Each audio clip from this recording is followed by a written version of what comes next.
Hello and welcome back. Today we are talking about different types of polyamory. Now, there are honestly infinite ways to structure a relationship, whether it's monogamous or non monogamous. There's a huge spectrum of types in between.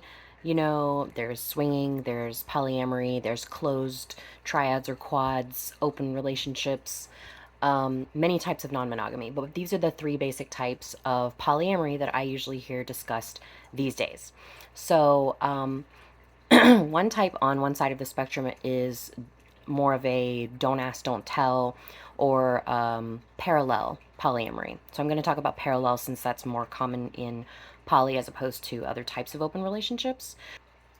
So, parallel polyamory is more where the relationships are quite separate, and although there is knowledge, consent, and acknowledgement of the other relationships, usually the partners are all kept quite separate from each other. They don't necessarily have to be friends or hang out at the same events or even know each other per se. But there is still open consent and acknowledgement of the fact that the partners are seeing other people as well. So that's a pretty kept separate type of dynamic. I've seen it, I've been in it. It's fine. They're all fine because they're all for different dynamics, however you want to structure them. So, more in the middle, and something that I practice more these days is called two different things. It's either called garden party polyamory or birthday party polyamory. So, it's called this because this is a type of polyamory in which you know your metamors, your partners, well enough to be friendly at events and see each other and know each other, by name, maybe hang out, have a meal occasionally, or but usually it's at events. So situations in which you might have more than one partner at the same event. There are plenty of occasions where this happens in my life. So that happens a lot, and it's a bit different than the one we're about to talk about, which is kitchen table polyamory, or KTP.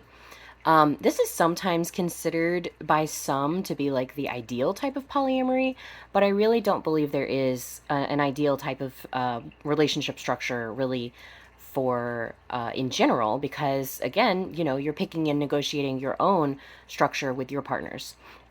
So it's really about what y'all want to do.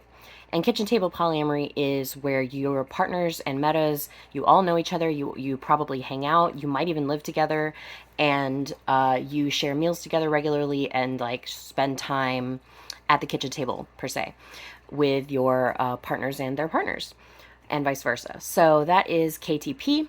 You've got garden party, birthday party polyamory, which is kind of what I do these days. I have nothing against KTP. I've been there, I've lived it, certainly, several times. And honestly, it's kind of a blend for me, but it's really a blend between like parallel and kitchen table. So again, kind of in the middle is where I fall these days. But I've been polyamorous for 15 or 16 years. So it's kind of a situation in which my relationships have evolved over the years to suit how we best want to do it. And each one is different. So it's kind of like just whatever we're most comfortable with. But parallel is on the other end, like we talked about, being more kept separate and parallel from each other, as it says. And I know many people, who practice all of these types, and other types that I haven't covered. But these are the three main chunks that I hear a lot of poly people discuss these days. So I wanted to go over those real quick. And let me know what you think. If you are polyamorous, do you fit into one of these types? Let me know in the comments, because I want to see kind of where everybody falls. And if you're not polyamorous, what do you think? What do you just tell me your thoughts about it? I'm always happy to hear feedback. Certainly, there are all types of relationship structures in the world, and I think the best thing to do is emphasize consent and the fact that you should be in a fair, well-treated relationship, and whatever makes you happy in that regard is fantastic among consenting adults. So thank you so much for watching and going on this little poly learning spree with me. I really appreciate it, and let me know your thoughts. See you soon.